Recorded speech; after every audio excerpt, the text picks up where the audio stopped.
Life is unfair. Life is hard. Araw-araw nating nararanasan yan. Marami tayong ginugusto na hindi natin nakukuha. Because that is reality. When life hits you, it hits you real hard. Kahit gaano ka pakatibay, kahit gaano ka pakatatag, darating at darating sa point na susuko ka, nabibitaw ka. Pero, nasa sayo kung hahayaan mo na lang na ganun. Na tuwing haampasin ka ng alon ng buhay, hahayaan mo na lang na kainin ka at malunod sa kailaliman ng tubig. Sa kailaliman ng dagat. Pero alam mo kapatid, this is what you need to realize. Hindi kasalanan ng buhay kung nasan ka ngayon. Hindi kasalanan ng sitwasyon kung nasan ka ngayon. At lalong hindi kasalanan ng iba kung nasaan ka ngayon. At kung bakit hindi mo na-achieve yung mga bagay na gusto mo. Kasalanan mo yan. Kasi sa tuwing babayuhin ka ng hamon ng buhay, nananatili ka na lang nakadapa.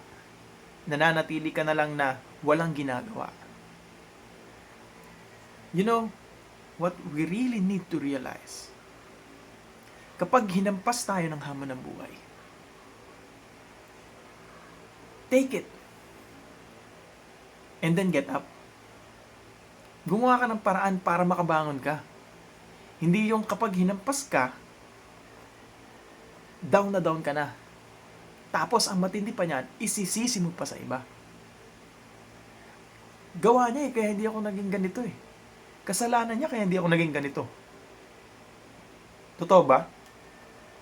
O baka kasalanan mo? Yun yung kailangan nating isipin na baka kasalanan talaga natin.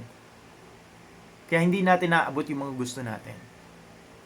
Kaya napaka-importante, pag meron tayong gusto, paniwalaan natin na para sa atin yan. Pagtrabahuhan natin. Gawin natin lahat ng ating makakaya. Kahit gaano kahirap. Kasi wala namang taong nabuhay na hindi nahirapan. Pero marami yung taong nabuhay, nahirapan, pero lumaban. Ikaw, kagaya ka ba nila? O kagaya ka rin ng karamihan dito sa mundo? Na kapag hinamon ka,